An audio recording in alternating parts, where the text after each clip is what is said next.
Well, hey, everybody, this is Heidi St. John. Welcome to the podcast, you guys. I am honored today to have my friend Dr. Mark Sherwood back in the studio, and I was just talking to him in the green room a few minutes ago, and I'm getting ready to go live in my new studio the first week of January, and he's going to be out here with me in person at some point, so really, really looking forward to that. Thank you guys for sending your questions in. There's a whole lot of them, and we're going to answer them today. Stick around. I think you're going to be encouraged.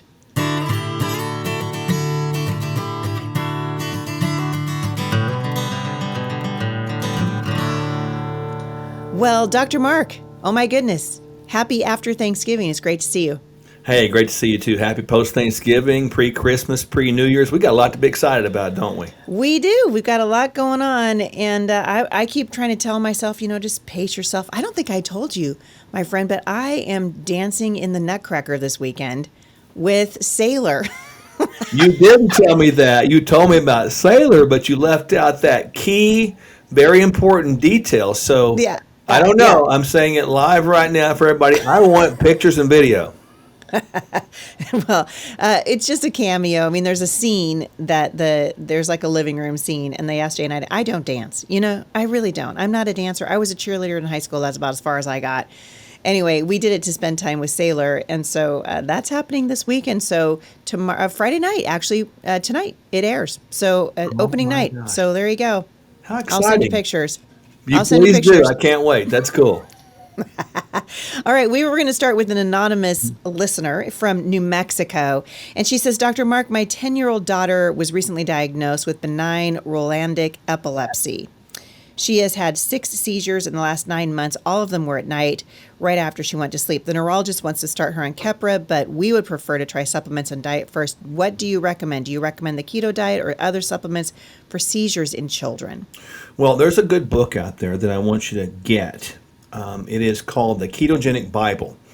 And it's an older book, but it's a great book that talks about the original purpose and intent of ketogenic diets. Which, guess what? It was to relieve the frequency and severity of seizures. And it works. So wow. That is the greatest place to go there. And when we talk about ketogenic, it's going to be a little adjustment because it's opposite of the American version of anything, right? It's actually healthy for everybody. So ketogenic is going to be a high, above ground vegetable content, good fats from avocados and nuts and seeds that are pretty much raw. You're going to keep protein at a moderate level, and that's pretty much it. And that has been used for nearly 100 years, probably more, in conditions like this with great efficacy. Wow. So that doesn't sound like the today's keto. I mean, honestly, keto today is just like it's bacon. Yeah, keto today, I call it the Americanized version of keto, which is basically a casserole with bacon and sausage and cheese. That is not keto. Yeah. That's insanity. That's never been keto. That's actually called plugging the arteries tight with cholesterol and things like that. You can't do that. So true ketogenic eating is really not maximization of protein and certainly not maximization of negative fats, but it does work. That's pretty much the way that I eat most of the time. I'll eat more of a pescatarian, ketogenic oriented kind of process. I mean, I'll have meat sometimes, but not much unless I, hunt for it or something like that. Yeah. I didn't figure you for a not meat person. Yeah, I've learned over time the way our animals are processed in America. It kind of gives me a little bit of caution. Animals through the confined animal feeding operation. People can look this up. CAFO, confined animal feeding operations. The cows are made very fat, very fast, and they're fed things that make them fat fast. So they're not sold by health; they're sold by weight. And so all you're getting is, good way to remember it, is you're getting the ability to eat from a diabetic cow. So I'm not going to do that. Yeah. Well, and people need to be, you and I have talked about, we've stressed the importance of this now for several years here at the show, how important it is for people to buy local. So we've been doing that now for several years. We just buy from our local farmer, and we know it's grass-fed and grass-finished, and we know where the meat is sourced, and we know who's raising the cattle. And I think it's really important. Most of the meat that you go out and you buy from your local grocery store, no one has any idea where it's coming from. And some of this stuff's being shipped from China, which is horrifying in and of itself. There's an interesting, it depends on how you look at it, but the current guidelines, to best of my understanding, give this loophole where someone could be shipped a bunch of beef from China in maybe a whole beef, a whole cow, right? And then once it gets to America, we process it.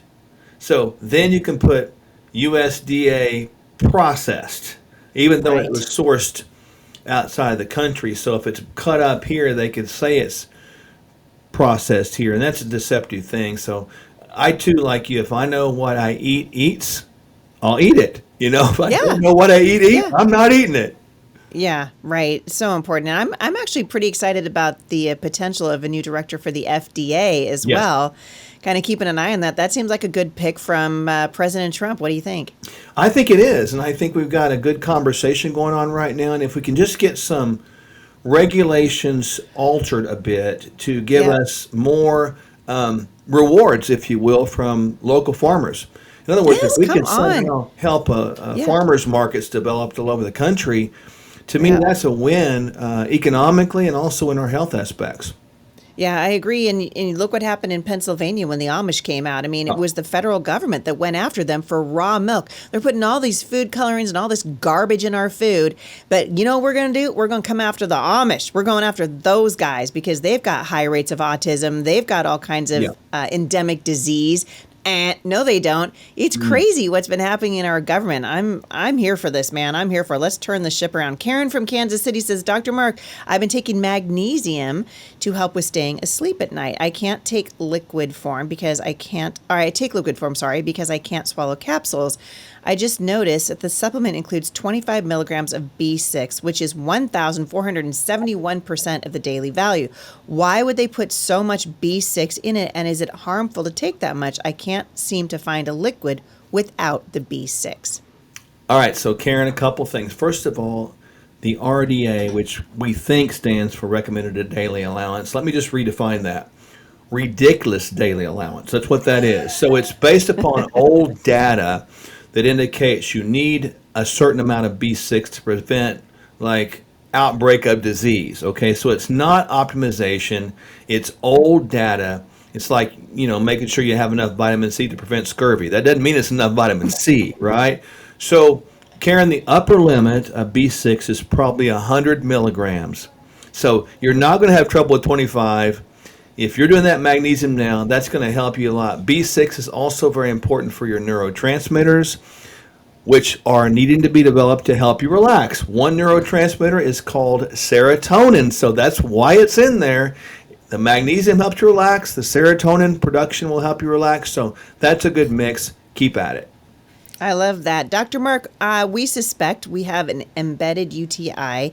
The treatment plan is long-term antibiotics, typically 1 to 2 years. By the way, this is an anonymous listener from Minnesota.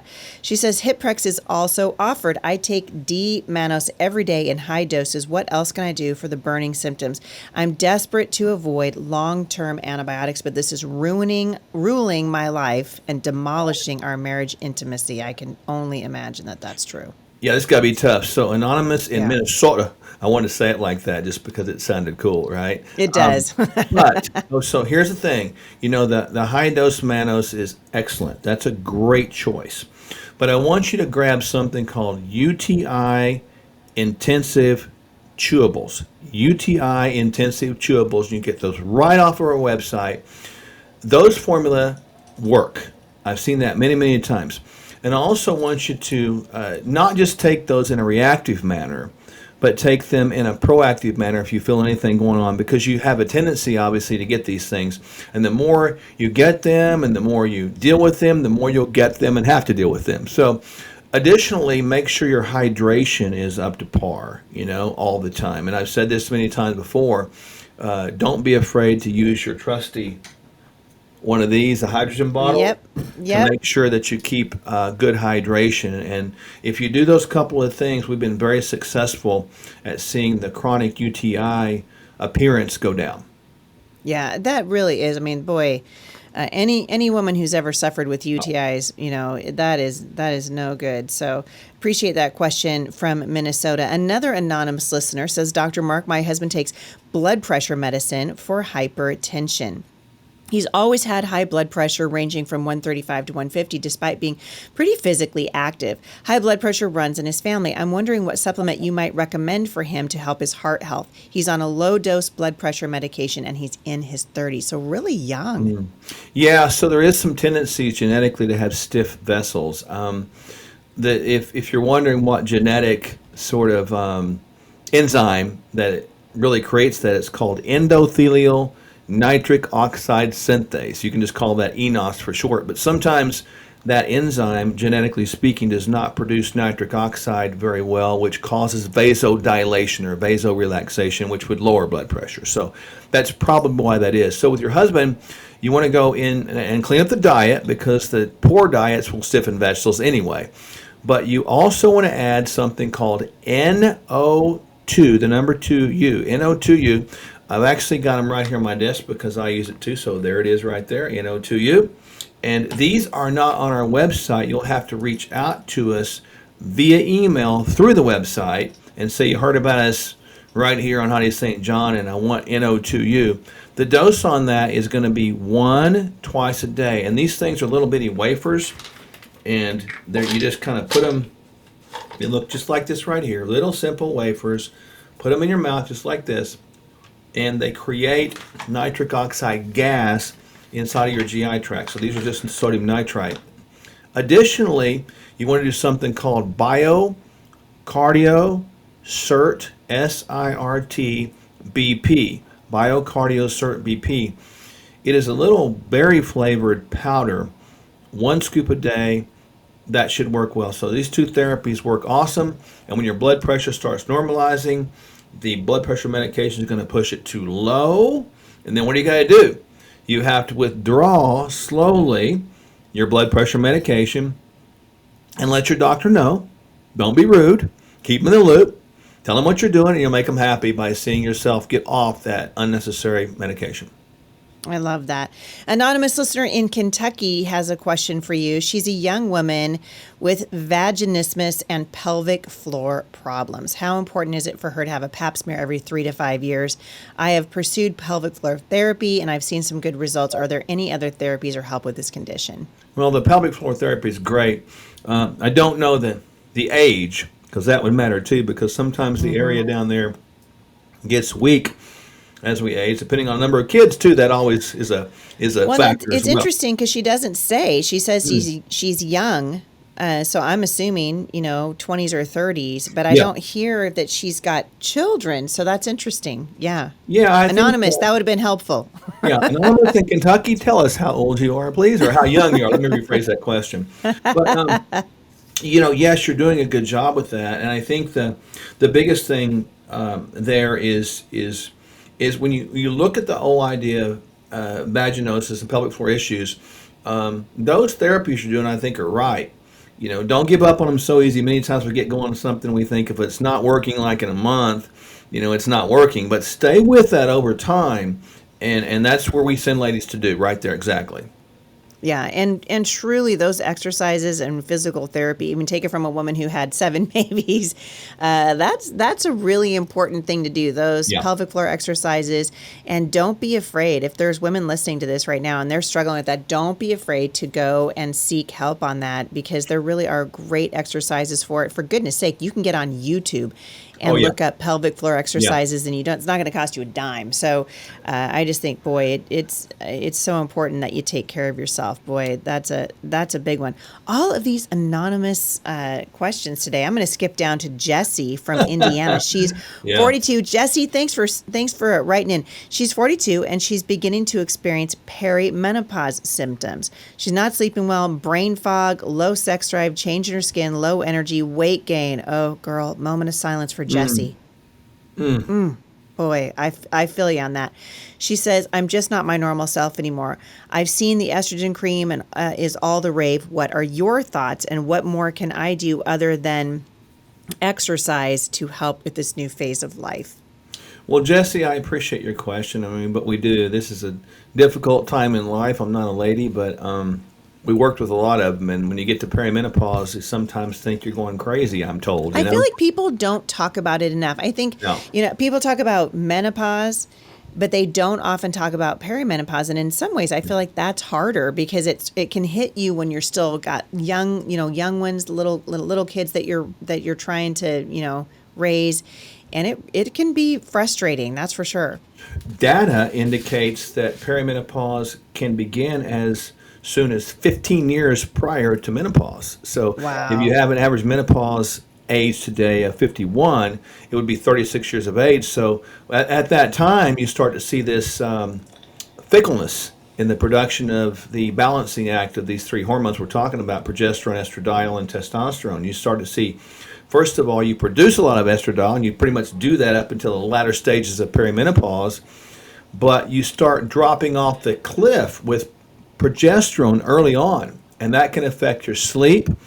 And the less you sleep, the more cortisol you produce, and the more cortisol you produce, the more your weight is going to come up, belly fat, right? Yeah. And then at the same time that progesterone's going down, you see testosterone going down as well. And so when testosterone goes down, you don't utilize your fat tissue, you lose muscle tissue, and the beat goes on. And libido can go down the tank too, and then you start getting vaginal dryness and all that mess that you've got. I think a full workup on your hormones is necessary, like ASAP, along with don't forget thyroid, because the thyroid can also go a little bit crazy on you too, because your hormones talk to each other. This is a fixable situation. It's correctable, and so it's not just correctable. You don't need to be taking estradiol right now if you produce estrogen. That could make things work and you start bleeding, so don't do that. Probably progesterone for certain, maybe a little testosterone for certain, and maybe a little bit of thyroid support would be in order. For the women who are listening to this and they're saying, why in the world would you suggest testosterone for women? Tell us the role that plays and why it's important. Testosterone from women is generally produced in the adrenal glands, some in the ovaries, but mostly in the adrenal glands. But studies have shown, Heidi, that when testosterone goes down in women, specifically at the menopausal time, just as a marker, the increased risk of Alzheimer's dementia goes up 8 times. Holy moly. Women are 8 times more likely to get Alzheimer's dementia than men, because one of the very components of the Alzheimer's dementia phenomena is not having hormones. And so it's not a good place to be. Additionally, testosterone is going to help you with the prevention of something called osteoporosis. It has protection effects towards the heart. It has a protection effects towards relationships. What am I talking about? Libido. Yep. If you're having good relational, function in your marriage and your life, and you like your body, you like your life, and that's comfortable for you, that is emotionally and physically helpful. And so we've used that a lot over the course of time for all those reasons and more, and the ladies do really well with that. Yeah, and if you're curious as to the level of testosterone, that is easy to find out with a simple blood test. It's simple, and remember the ranges in hormone lab testing on estradiol, there's going to be no range because it fluctuates up and down. Progesterone, there's going to be no range because it fluctuates up and down in the different phases of your cycle, luteal and follicular. But testosterone will have a range. Where do they get the range? I don't know. What is normal? It's like, I don't know. So you don't want to chase normal. And please, in all labs, do not chase and try to be normal. You want to be optimal. And whatever optimal is, whether it's in range or not, is where you need to be. Yeah, that's really true. And also it can help with sleep. And I think it's so important. Boy, it really, really is. I know, too, because Melissa and I did a podcast on essential oils a couple of weeks ago. We're going to do another one coming up on hormones. Young Living has an oil out called Progestence Plus, and I've had all of my my girls do this as they reach a certain age. It is a miracle worker. That particular oil is for progesterone. So you guys should check that out. Those of you who are following me and you're watching my Young Living journey, which I've been doing for 15 years now, check out that one. We're going to have a whole show on it here pretty soon. Anonymous from Missouri. Hey, Heidi and Dr. Mark, thank you so much for the podcast, and Dr. Mark for being a regular on the show. Come back to the show. This listener is 28. and struggles with libido, especially postpartum with both of her kids. I've never been the high drive spouse, but my current libido levels are basically zero. Is there anything that I can do or take to help? I think too, honestly, my heart goes out to this listener. I think every woman who's ever had a baby knows how this feels, right? You're trying to get back in the swing of things, especially if she's the one who doesn't have the drive. Her husband already has a greater sex drive than she does.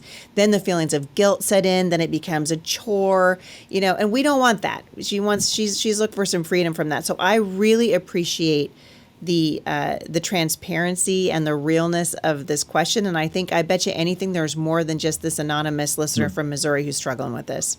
There's probably thousands of women that are in their upper 20s and 30s that are young moms with multiple kids. And they're exhausted. Yeah, for and goodness this is sake. Very It doesn't vulnerable help. question. Yeah, this is a great question, and I appreciate this so much. There's a lot you can do, really, with this. First of all, don't beat yourself up, because that makes it worse. And I appreciate your talk about that. And I think that a conversation open with your spouse is very beneficial as well. Talk about it. Make sure there's understanding there that's going on, and that you're not having these false assumptions, because those can cause the emotional train and conversation with self to go in the wrong direction. So have an open dialogue about that, and realize that when you have kids, things change, specifically from the stress level. Stress is huge, man. So first of all, with someone like this, I tell them as a couple, you plan regular date nights and get away and find a good babysitter. If you say, I can't afford that, find a second job to do that, because that's well worth the investment in your marriage. So you got to get that alone time. You got to get that mom and dad, the husband and wife time. That's really important. Secondly, you want to take something called Libido Stim, STIMF. It's a great combination of botanicals and things that actually work pretty well. We use that in situations like this. The dose is 2 per day, and it's not that hard to do, and it does work, right? And so those two things have been our remedies for situations like this for a number of years. So you said libido stim. Is there one for men and one for women? Are they different? Is it the same thing? Tell us about it. They are different. There's actually Libido Stim M for males, and the ingredients are slightly different. I mean, like, for example, males would have a common ingredient called Tribulus terrestris, which actually is something that has been shown clinically to drive testosterone a little bit higher. And, it's going to sound crazy, but we've actually had women use the Libido Stim M a lot of times when the F didn't work. And it works really, really good. So, again, like I was talking about earlier, it's like you got to treat the individual person as opposed to just a general over guideline. And so we'll work to find what works for this. And there's been some extreme cases where the stress is so high in situations just like this that their progesterone and their testosterone are completely bottomed out.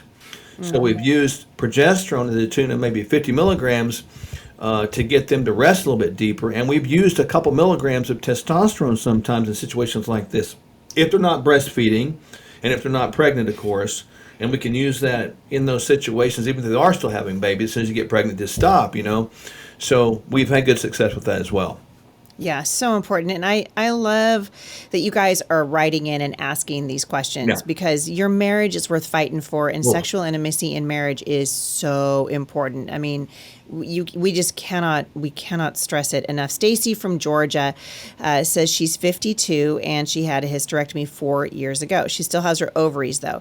This year she's been experiencing swollen and bleeding gums off and on. She's been to the dentist several times. They've examined her, taken x-rays, found nothing unusual. She said, I've had problems in recent years with gingivitis, but I've been diligent to the past year to have really good dental hygiene. The dentist says her gums are healthy. Do you think that the bleeding gums are a result of menopause? And is there anything that she can do to prevent flare-ups? Gingivitis could be related to menopause, because when you lose your ability to produce hormones like you have, Stacy, you sometimes don't develop bone. So we know that osteoporosis is a big deal, but what do you have up here in your mouth? You have bones, right, where your teeth are hooked into. So you can see a little bit of swelling up there. Sometimes there can be caverns opened up. Sometimes there can be infections there like you may or may not be experiencing. But I would say from a dental standpoint, find a functional dentist in your area that can do the necessary x-rays to look for underlying causes of gingivitis, because you do not want to let that sort of, pardon the pun, continue to bleed, right? Because again, when you open the Pandora's box to gum infection, that opens the door to infections and even plaque within the coronary artery system. So the mouth is the open border. Secondarily, with menopause in general, you want to consider a good workup of where you are in your hormone pathways and what you could do to perhaps bring back some level of replacement to be able to reverse this, for example, osteoporosis. A lot of these, you know what, maybe it's Christmas. There's a lot of women writing in right now, and everybody's all stressed out. I was just talking about this the other day on the show, and my Thanksgiving morning, I seriously, Mark, I had a breakdown. I'm not going to lie to you. Did you? I cried. I sobbed. You should have seen me. You'd have been like, Heidi, what is wrong with you? But I just was, overwhelmed. One of my kids got called into work, and another one was like, hey, I won't be here to help you. And I lost my mind. And I know that coming into Christmas, the tensions run high. There's a lot more stress, especially on women. I think because women are the ones who carry the weight of the responsibility for making sure that the Christmas cookies get made and the Christmas cards get done and is the Christmas shopping done. And oh, by the way, they're kind of the keepers of the home. That's sort of the domain that the Lord has given women.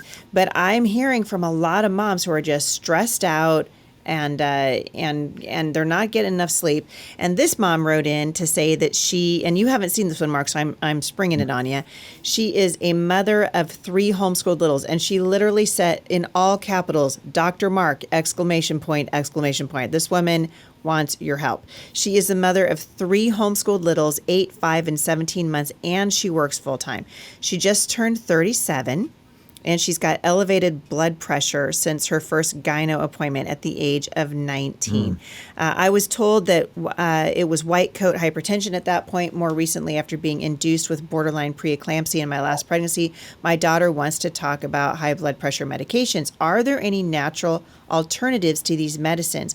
I have an active lifestyle. As a farmer, I eat fairly healthy. I cut out processed food and added sugars. I walk 30 to 4 minutes every day and strength train 2 to 3 times a week. Dude, she's doing better than me. Yeah, she's great. This mom from Connecticut, she says, I'm already taking vitamin D and omega-3s daily. Could it just be genetics and the cards I've been dealt? Both my parents passed away last year, 4 months apart from cancer. But they had autoimmune issues as well. I'm trying to get ahead of my health issues before they get ahead of me. Well, first of all, in Connecticut, I want to congratulate you on having the courage to homeschool 3 kids. Yes, and girl. God blessed you with 3 kids. That's incredible. When you have the preeclampsia going on during the pregnancy, of course, that's going to give you sort of an increased susceptibility to have higher blood pressure. But understand this, that God did not make you bad. So you don't have bad genes. So don't buy that, own that. You need to understand your genes. And so I encourage you to reach out to us and let us run a genetic panel on you. I think that would be outstanding. That'd be a good decision so we can figure out why you're running with the high blood pressure. Secondly, refer back to the answer I just gave a little bit ago with what you can do for the high blood pressure, NO2U and BioCardioCert BP. Those are 2 great remedies, and you want to reach out to us directly on the NO2U, of course, as I stated. But behind the scenes, too, the idea of you working full-time, raising 3 kids, that is a lot. It's a lot. It's a lot. And I think it's the brain fog. It's the high blood pressure. I was telling my husband last week, because I've started taking supplements just for my little brain, and I said, I feel like I'm kind of losing my mind. And he said, Heidi, you're asking an awful lot of your brain. You got 50 million things that you're trying to process at any given moment. I'm probably trying to process more now than I ever did when I was younger, and I'm older, right? And I think this is probably true of this mom who's working full time and caring for these children and homeschooling them. It's just a lot. We are on sensory overload today. You know, you Come go back on. 50 years, 100 years ago, and you didn't have the social media stuff, the cell phones and all this stuff, computers and all this. You might have had a phone that you'd check messages on once a day, you know. Right, Maybe right. some of them didn't even leave messages in those days, you know. But the bottom line is we're under so much load today. And because we're under load, overloaded, we have to adjust the way we do things, right? Mm-hmm, mm-hmm. With Christmas and holidays, I'm going back to my police days in this, and I was on the SWAT team. I used to get more activations over the holidays, more emergency activations, I uh, bet. homicidal, suicidal, hostage, domestic violence stuff. And I went for 10 years and was never home on Thanksgiving, Christmas, or New Year's because of that very thing. So I've told people, and even my own life, our life, we've changed the way we do things. We are not going to participate in this high stress mess that sort of disturbs the reason for the season. Man, I'm grateful for Heidi and Jay. I'm grateful that God connected me, and I'm grateful that God saved me. I don't want to let life get in the way of those gratitude things, you know. And Mm. do I need to buy gifts for people? I don't know. What's the greatest gift you can have? Love? I can give that for free. Yeah. Do I need to do certain things that make me feel traditional? I want to, but is it a have to? So we need to go through that checklist and be very honest with ourselves. And don't be afraid to start even modified or new traditions that are more healthy to get us in a position where we're really able to enjoy the holidays like we're supposed to. So, be willing to think through possibilities of change. Yep, I think it's important. One thing that I'm doing different, and I had to just lay it down. I mean, this was part of my Thanksgiving meltdown, you know. I have decided that I'm laying down my annual Christmas card that I send out every year, There you and go. I'm going to send out a New Year's card instead. When things quiet down and January's a little bit, I mean, we add all of these things to so much that we're already doing. And I was talking to my husband the other day because I love sending out the cards. It's something that it's joyful to me. I love just sending pictures of our family out and just saying, hey, we love you guys. It's an opportunity. But Jay said to me, do you have to do it before Christmas? Does it absolutely have to be done? Why can't we send out a Happy New Year, greeting and take some stress off? And that way you're still loving people. And after all of the craziness has died down, oh, hey, they're going to get a card from the St. John's in the mail. And I Yeah. thought, that's a good idea. I think we have to be willing to take care of ourselves and Yeah. love, and we can't love the people closest to us if we're stressed out and angsty every time we turn on. We watched, my husband and I babysat for one of our kids the other night, and so she and her husband could go on a date. And we were over there, Jay was sitting on the couch, all of our grandkids. And I looked around and I started just cleaning up my daughter's house. I thought, what would she love? Because she's surrounded by all these little people right now. So I just kind of went around like the little fairy godmother. And I just was, tidying up for her and just kind of helping her get ahead a little bit. Those are the kinds of things, I think, that when we have too much going on in our lives, we miss the really important pieces, and your blood pressure goes up and you end up like Heidi St. John, in a fetal position crying on your bedroom floor. I don't think we need to do that, Mark. Am I right? No, I Tell had. me I'm right. You're right. I think I had someone recently. It's interesting. They decided to send us their Christmas cards the 1st of November, and they Yeah, did it. just to get ahead of it. It's brilliant because their Yeah. logic was this. 'Cause I said, "Why'd you do that so early?"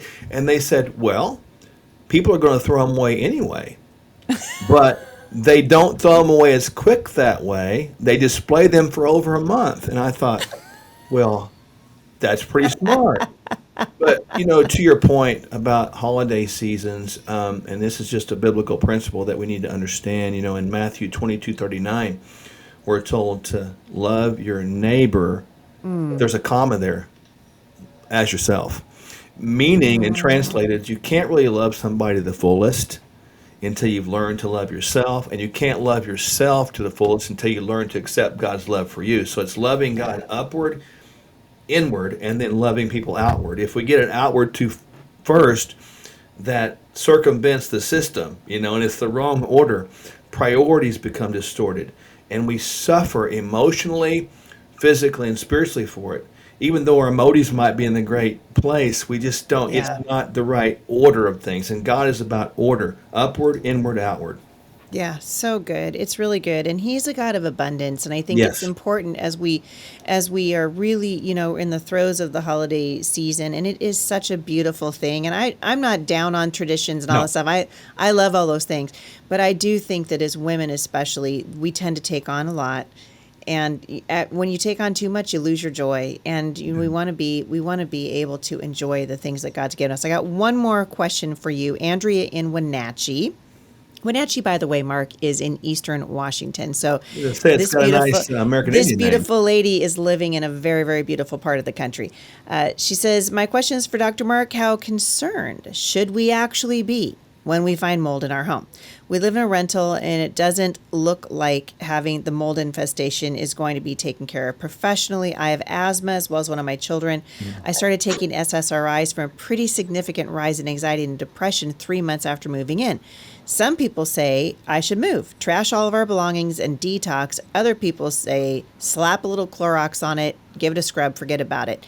It's quite a large infestation. I don't know what that means. And I'm not sure how worried I should be." Doesn't sound like this is helping her anxiety one iota. No, and mold toxicity can yield anxiety because it gets stored in fat tissue, and the brain tissue is made of fat. So just know that, Annie. And the thing about it is, too, mold has got various types, and also each mold has various toxins that come from that. They're called mycotoxins. And so it's interesting when you go to clean them. Sometimes you release the spores of the toxins, and then you can Into breathe the them. air. Right. Yeah. So it's like if the area is pretty small, like what you would see maybe in a shower sometime, you can take a little bit of bleach and you can, clean it with no problem. But if it gets bigger than that, like perhaps more than maybe a 10-inch circle or square, and gets into things like a sheetrock, or it's been there a while, maybe it's a rental, it's been painted over or colored over many times before, you've got potential problems. There's two things you want to do, and I'll give you the least expensive first. You want to do a urine, mold, and mycotox panel. That's easy. And if you can't find somebody to do it up there, we'll do it for you. Give us a call, give us a shout, give us an email, and we'll send you a kit. Do it. It's easy to do. So you can determine, first of all, is your body storing a lot of those mold or mycotoxins? If so, what type? And is it having a hard time getting them out? That would be your step number one, right? Because if that's the case, that would definitely be affecting your asthma, no question. Step number two, if that's the case, and it's there, mold's in the house, then I would get a mold test for the house. Now, you got to be cautious with this rental property because you're going to freak out your landlord when you do that. So just know that. But the bottom line is, if you do that, and I want to give you the caution here, you got to know both sides of this knife. If you test the mold in the house on your own and you let the landlord know and there's mold there, you will be looking for a new house pretty quick because you forced the action. So, step number one is wisdom. Then take step number two once you get step number one analyzed.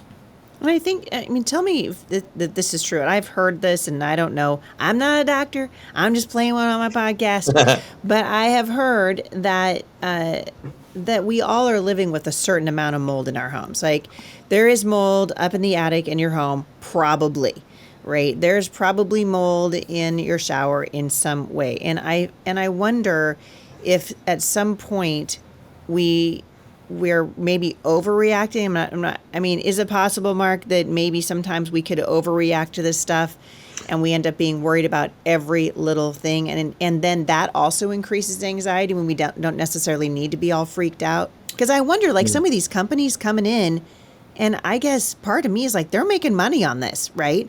And they're making money on mold remediation, and they're making money on all this stuff. And I've gotten to where I kind of don't trust most people.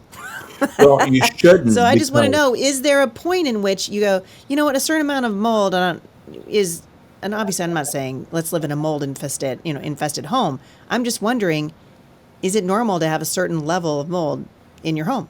Yes, 100% it is. It's normal to have mold in your place of business where you work for years too. It's not unusual. It's not about am I being exposed to mold? You are, right? Yeah. It's really about improving detox pathways, and people do freak out a bunch. And remember that, like we talked about, the detox pathways can be improved with nutrition, detoxes and all that kind of stuff. So if you get your body working well the way it's supposed to work, it will do what it's supposed to do, which is detoxify things, including the different strains of mold and or mycotoxins. So most people freak out. They don't think about the basic principles of the way God made our body with the detox system. So we enhance that. We get that working well. And then if we're having symptoms like obviously Annie is, then you want to kind of test your own system to see what is happening and what you might be able to do to improve that. Right. So good. Really important. So, Andrea, just hang in there, and you guys can reach out to Dr. Mark directly going to sherwood.tv/Heidi. That is the way to do it. And I've been working with Dr. Mark now for a long time. He's been really helpful for me, and I know that he'll be helpful for you guys as well, too. There's several links I will give you in the show notes today, including the link back to Dr. Mark. And we'd love to hear from you guys. If you've got a question for Dr. Mark Sherwood, you can reach out to us directly by just going to HeidiSt.John.com/mailbox Monday, and you will find a place right there that you can submit your questions for Dr. Mark Sherwood. My friend, thank you for coming on the show today. I can't wait to have you fly out here and do some of these in person with me. I'm really looking forward to it. I am pumped about that. I'm sorry I called Annie or Andrea Annie, but hey, Andrea, and she forgives you. I can. It might feel be it. her She nickname. does. Who knows? It might one of be. those You never things, know. Maybe the Holy Spirit did that. No, I'm looking forward to being out there too, and just really thank you so much to you and the audience, and just appreciate you all very much. Well, if I don't see you before Christmas, I probably will, but if I don't see you before Christmas, I hope you and Michelle have just a wonderful Christmas together. Let's have a holly jolly, not stressed out Christmas this year. Come on, stresses me out. So stress stresses me out too. Don't like it, man. I'm not going to do that. Don't like it. I'm grateful for the season. I am as well. I'll send you pictures of Jay and I dancing on that cracker. So and look the airplane for that. ride we talked about in the green room. Yeah, that too. Absolutely true. Dr. Mark Sherwood, you're a national treasure. Thank you for coming on the show. It's great to see you. You're welcome. Great to see you too. Merry Christmas. Merry Christmas. Before we leave today, some of the things that Dr. Mark has mentioned on the show, I'm going to link back to in the show notes today. So the NO2U, the nitric oxide that we talked about. I'll link back to that in the show notes today. And also the UT intensive chewables. Those are going to be linked to in the show notes today. And Libido Stim, both female and male, along with a couple of other things we're going to link back to. I'm going to link back to Progessence Plus. If you are not subscribed to the show, you're going to want to be, because we will send these show notes directly to your inbox, and then you won't have to be looking for them. So check that out in the show notes today. You guys want more information on my friend Dr. Mark Sherwood? You know how to do it. Go to sherwood.tv/Heidi. We love you guys. Have a great weekend wherever you are, and I'll see you right back here again at the intersection of faith and culture.